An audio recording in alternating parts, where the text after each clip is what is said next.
Si Robert, maswerteng nakaligtas. Bigla siyang nag-wild. Tapos kinalmot niya ako sa kong kamot. Dito. Parang hindi na nga siya makahulag-hulag eh.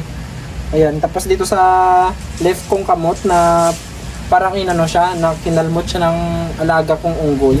Dahil sa laki ng kanyang sugat, hirap siya ngayong makakilos. Ayun nga, naawa ko sa akong asawa. Hindi siya kasubo. Ako lang magsusubo sa kanya. Kaya hindi niya man magalaw ang kanyang kamot. Magpahanggang ngayon, hindi lubos akalain ni Robert na ang kinupkop at pinakain niya sa mahabang panahon ang siyang uunggoy sa kanya.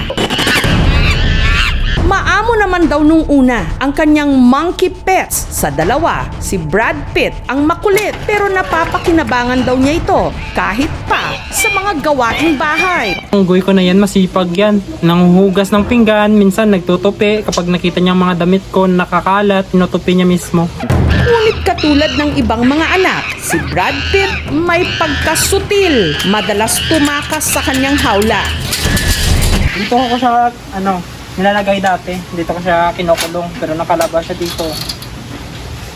Tapos dito din siya tumakbo. Nung paglabas niya, tumakbo sila dito. Hanggang nitong nakaraang linggo, si Brad Pitt muling naka-eskapo at sa pagkakataong yon, naging agresibo. Nung time na po yun ay hinuli ko na po siya.